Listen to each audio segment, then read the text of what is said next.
Don't lose sight of it. How about a rematch sometime? Fair and square, no dark powers involved. I think I'll pass. Hey guys, 5-minute figure reviews here.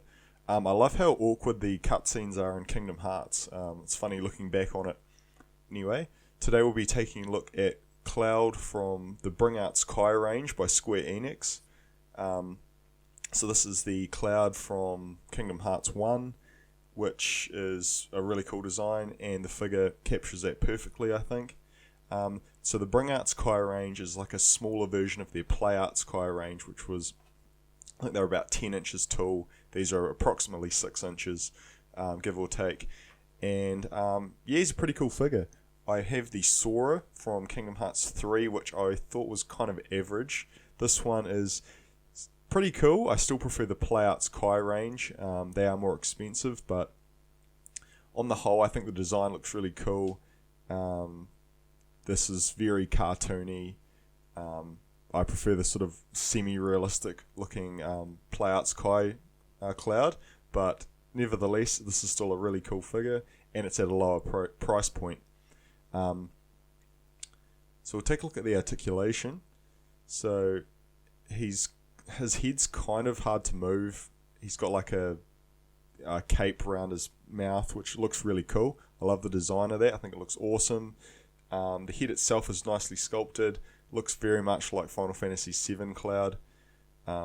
So in that regard, it looks really cool. He's got the bright yellow hair. The shoulders are not hindered too much by the cloth, the plastic cloak around him. The shoulder pads on a kind of like a movable rubber flap. He's got the bicep swivel. The single jointed elbows are kind of a pain. Not fantastic, although he's got really good wrist articulation, which is kind of a surprise. It works really well and it looks good. So the Gauntlet Hand with the gold fingers isn't quite as posable, I think, due to the bit around his forearm, the kind of like nuts and bolts around his forearm, but it's still pretty good. So you've got the cape, which is quite a bit of a monstrosity, but it's pretty cool. It looks cool. It kind of gets in the way a little bit. He doesn't have the most fantastic, ab crunch there, but it does the job, I guess. Knees are on a single hinge there, which is pretty good considering it's only single. It looks pretty decent. You've got the really good ankle swivel there in the mid-foot, which looks really good. You can't tell. It's a really unique design. I like it. And yeah, he's got pretty good leg articulation. Can't really complain too much. A soft rubber crotch piece. Yeah, it's pretty good. It's pretty good. Doesn't quite feel as premium as the Play Out Sky range, and doesn't quite feel as good as like an SH Figure Arts figure, in my opinion. Doesn't feel bad, but the joints don't feel quite as good. But we'll look at the face up close. So I think the face is probably maybe the highlight of the figure, as far as he's got really good. His eyes look so like blue, and they're nice and crisp details on. The paint apps are really good on them. The hair could have used a bit of shading perhaps, but it's not bad. I mean, it's a cool design.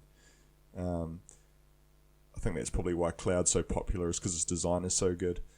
You'll notice that there's a lot of shading on most of the surfaces on this figure. So you've got the cloak's got some dark shading on there. I think his blue outfit does as well. In places, it's kind of hard to tell, but it seems to. Like a paint wash over it, which looks cool. So here he is next to Sora and the Play Out Sky Cloud. As you can see, the Play Out Sky one is massive, and I think Sora's pretty much in scale with Cloud. I think he's supposed to be fairly tall, and Cloud's supposed to be fairly tall, and Sora's he's sort of like late teens here. So yeah, it's not bad.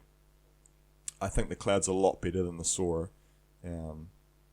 Perhaps that's just design-wise. I think that they share the same kind of articulation. But, yeah. So, here's the Playouts Kaiwa, and you can see it's just a more premium figure. I much prefer it. But this is still cool. This is a fun one to mess around, do some dynamic poses with and stuff. So here's him just posed against the Sora. He does hold up the sword. Occasionally it will flop down. You've just kind of got to get it in the right position. It's borderline too heavy. So you just got to play around with it. You know, probably just have him posed with the sword balancing on his shoulder. He does come with a stand, which is really cool, so you can use the stand to hold the sword. He comes with some different hands. So he's got these sort of relaxed hands and the clenched fist hands, as well as a grabbing hand and a kind of grasping hand, which you can see there. The gold looks really nice, really striking.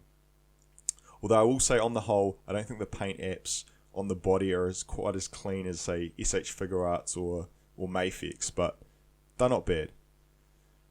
So yeah, all in all, pretty cool figure.